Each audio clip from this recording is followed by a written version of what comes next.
राधे राधे। स्वागत है आप सभी का तिवारी फैमिली व्लॉग में। और जैसा कि आप जानते हैं कि हमने पहले ही दिन वसंत पंचमी सेलिब्रेट की। वसंत पंचमी का दिन हमारे लिए एक नई उमंग और उत्साह का प्रतीक है। इस दिन माँ सरस्वती की पूजा की जाती है, जिसमें हम उनसे अपनी ज्ञान और कला की प्रगति की प्रार्थना करते हैं। आज हम इस पवित्र दिन के बाद विसर्जन की तैयारी कर रहे हैं, जिसमें हम अपनी पूजा और विधियों के साथ अपने परिवार और दोस्तों के साथ इस शुभ अवसर को यादगार बना रहे हैं। आइए इस समय का मजा लें और एक साथ इस वसंत ऋतु का आनंद का अनुभव करते हैं।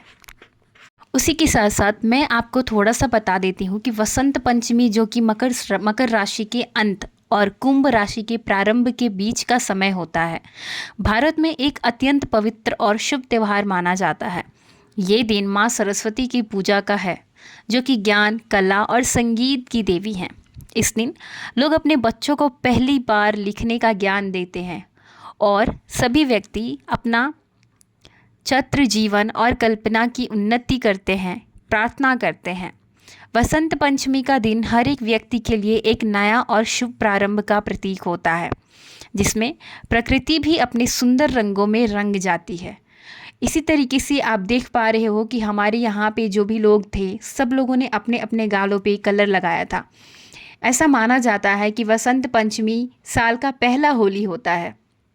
हमने माता सरस्वती के गालों पे भी रंग लगा दिए थे और सबने अपने अपने गालों पे गुलाल लगाए थे, अपने दोस्तों को, अपने परिवार को, और साथ ही साथ हमारे कान्हा, यानी कि जो हमारे घर के कान्हा थे, उन्हें भी मैं वहाँ पे लेके गई थी और सबने वहाँ पे कान्हा को भी बहुत अच्छे से गुलाल लगाया, उनकी पूजा की। ये दिखा रहा था, ये त्यौहार ये दर्शा रहा था कि किस तरीके से एक त्यौहार सबको एकजुट होकर लाता है। त्यौहार तो हमने मनाया ही मनाया, साथ में सबने प्रसाद भी बांटे एक दूसरे को। ये विसर्जन एक ऐसा दिन होता है जहाँ पे खुशी का भी माहौल होता है, लेकिन थोड़ा सा हमें दुख भी होता है, क्योंकि कहीं ना कहीं जो भगवान कुछ दिन के लिए आए हुए होते हैं, उनका ऐसा लगता है कि अब वो हमें छोड़ के चले जाएंगे। हमारे घर में एक छोटा सा कोई भी आ जाता है तो अगर एक दिन भी वो हमारे साथ रह ले तो उसकी आदत हो जाती है, और यहाँ तो स्वयं भगवान आते हैं तो हमें उनकी भी आदत लग जाती है। सभी ने प्रसाद बांटकर एक दूसरे से अपनी खुशियाँ बांटी हैं। ये दिन सिर्फ माँ सरस्वती की पूजा का नहीं, बल्कि अपने परिवार के साथ मिलकर अपने मन को शांति और सुख से भरने का है। जब हम सब एक साथ मिलकर प्रसाद बांटते हैं तो ये हमारे बीच का प्रेम और अपनापन और गहरा हो जाता है। ये विश्वास और सम्मान का समय है, जहाँ हम सब मिलकर अपने जीवन में नए रंग भरने की प्रार्थना करते हैं। इस विसर्जन के दिन पे हम अपने सारे शुभ और पवित्र विचारों को एक साथ छोड़कर अपने जीवन में नए आरंभ की स्वागत करते हैं। माँ सरस्वती की कृपा से हमारे जीवन में सुख, शांति और सफलता आए, ये हमारी प्रार्थना रहती है। आज का दिन हमें ये याद दिलाता है कि ज़िंदगी में हर एक नई शुरुआत एक नए रंग और नई रोशनी से होती है। अरे अरे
वसंत पंचमी हमें अपने अंदर के ज्ञान को जगाने और अपने सपनों की ओर एक कदम और आगे बढ़ाने का अवसर देता है।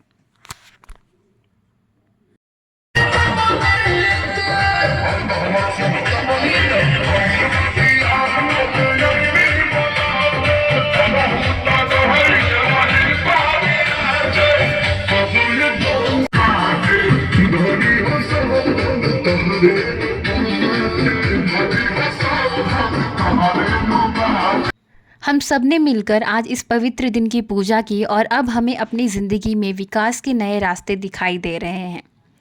अब बारी थी माँ सरस्वती की मूर्ति को लेके विसर्जन जाने की।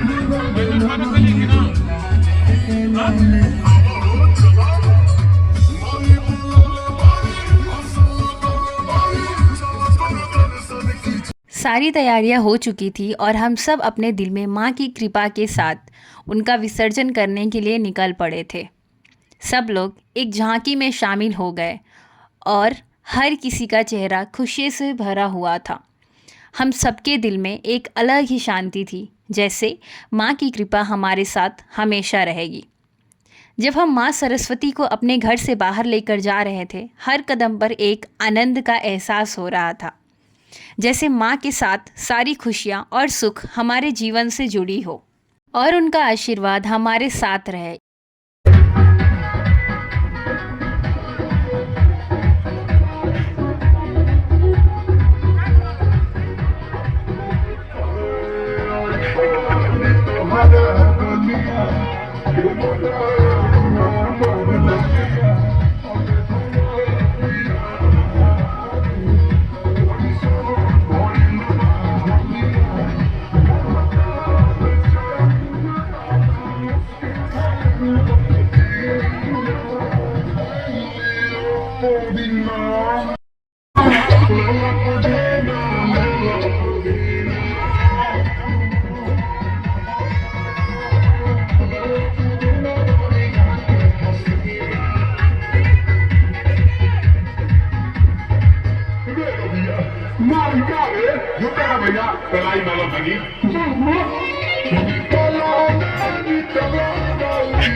तब थके हुए थे और थक हार के चूर होने के बाद तब हमें एक सरप्राइज़ मिला कि हमें पता चला कि भैया लोगों ने पेप्सी का भी इंतज़ाम किया है।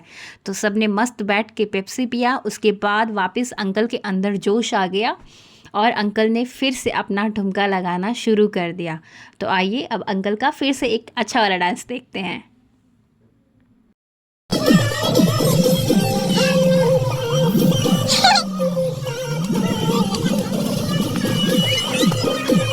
अब हम उस जगह आ गए थे जहां माँ सरस्वती का विसर्जन होता है।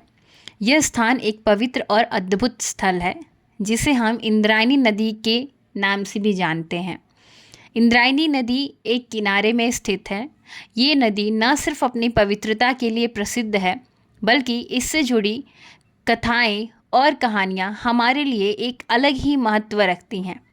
हर साल लोग इस नदी के किनारे माँ सरस्वती का विसर्जन करते हैं और सिर्फ माँ सरस्वती का ही नहीं, भगवान गणेश का और जो भी भगवान रखे जाते हैं उन सभी का विसर्जन हमारे आसपास के लोग इसी नदी में करते हैं।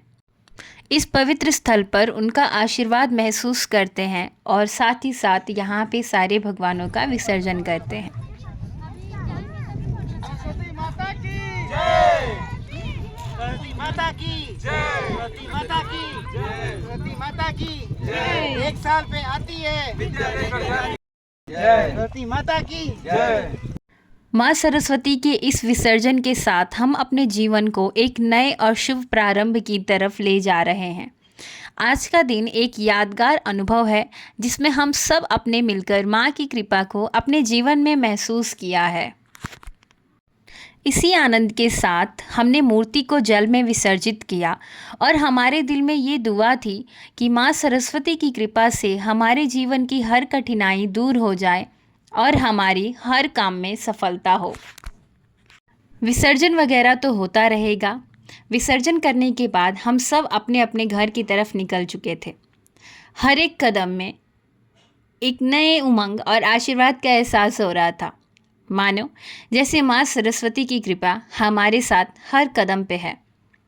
अब हम घर वापस जा रहे हैं, पर माँ के आशीर्वाद के साथ अपनी ज़िंदगी में नए सपने और नए आरंभ को अपनाने के लिए हम बिल्कुल तैयार हैं।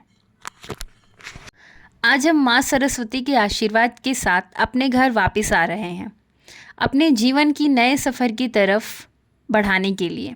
हर कदम पर माँ का आशीर्वाद हमें हर मुश्किल को आसान बनाने और अपनी मंजिल तक पहुँचाने की ताकत देगा। माँ सरस्वती की कृपा से हमारे जीवन में सदा सुख और सफलता का रास्ता हमेशा खुला रहेगा। अगर आपको ये व्लॉग पसंद आया हो तो चैनल को लाइक, शेयर, सब्सक्राइब करना बिल्कुल ना भूलें और हमें फॉलो ज़रूर करें। Thank you so much. Bye bye.